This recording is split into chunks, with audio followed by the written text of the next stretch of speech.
सर्वप्रथम मी त्यांच्या हुतात्म्यांना आणि दिवा पाटील साहेबांना अभिवादन करतो आणि आजच्या दिवशीच माझा जन्म आणि खरोखर म्हणजे वेगळा असा दिवस आजचा खरा आहे।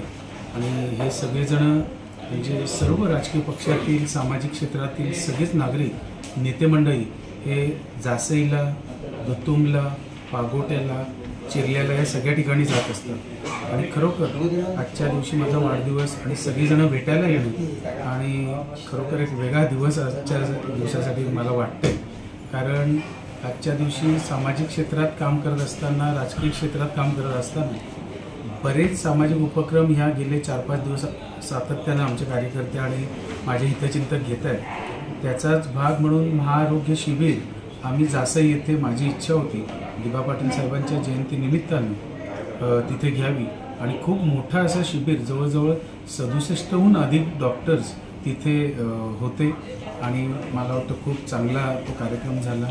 आणि त्याच्यातून नुसतं महाआरोग्य शिबिर घेतलं नाही तर स्टार्ट टू एंड हे सोल्युशन आम्ही तिथे दिलं। कोणाचं डोळ्याचं चेकिंग केलं, कॅटरॅक्ट ऑपरेशन निघालं तर त्या ऑपरेशनपर्यंत सुविधा, कोणाला थायरॉईड टेस्ट निघालं तर त्याच्या गोळ्यांची सुविधा, कोणाला अजून वेगवेगळ्या पद्धतीनं, कोणाला कॅल्शियम कमी आहे तर त्याच्या गोळ्या, त्याचा कोर्स पूर्ण, या सगळ्या गोष्टी आम्ही तिथे दिल्या आणि वन विंडो सोल्युशन आम्ही तिथे दिलं आणि एक वेगळा असा महाआरोग्य शिबिर आम्ही जासई इथे घेतलं। खरोखर मी धन्य समजतो की दिवा पाटील साहेबांच्या जयंतीनिमित्तानं आणि माझ्या वाढदिवसाचं औचित्य साधून हे स्थान मला तिथे मिळालं की हे महाआरोग्य शिबिर घेण्याची संधी तिथे मला मिळाली। खरोखर मी माझ्या सर्वांना म्हणजे संस्थेचे आणि ज्यांनी सहभाग घेतला, हॉस्पिटल्स आणि रोटरी क्लब असलेल्या सर्वांनाच मनापासून धन्यवाद देतो की आपण खूप मोठं सहकार्य त्यानिमित्तानं नागरिकांना केलं। असे सामाजिक क्षेत्रात विविध मग क्रिकेट मॅचेस असतील, कुठे अजून वेगळ्या प्रकारचे खेळ असतील, कुठे अजून आरोग्य कॅम्प असतील, या सगळ्या प्रकारचे कॅम्प गेले 5-6 दिवस सातत्यानं होत आहेत। मी पुन्हा एकदा माझ्या सगळ्यांना ज्यांनी मला शुभेच्छांचा वर्षाव केला आहे व राजकीय पक्षाचे वेगवेगळे सगळे नेते मंडळी असतील, कार्यकर्ते असतील, हितचिंतक असतील, त्या सगळ्यांना मनापासून धन्यवाद। दादा, जय पराजय हा राजकारणात चालू असतो, पण पराजयाला आपण हरवून आपण दुसऱ्या दिवसापासून सामाजिक कार्याला पुन्हा उभे राहिलात, जनतेला खूप अभिमान वाटतो आपल्या कार्याचा, काय सांगाल त्यानुसार?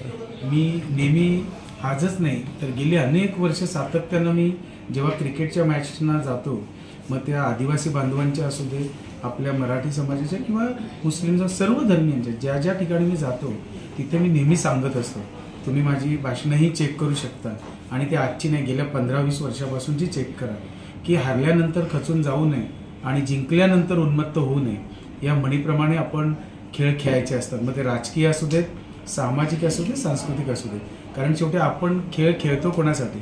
आपल्या समाजाचं हित किंवा आपल्या भागाचं हित किंवा आपल्या देशाचं नाव पुढे जाण्यासाठी करत असतो।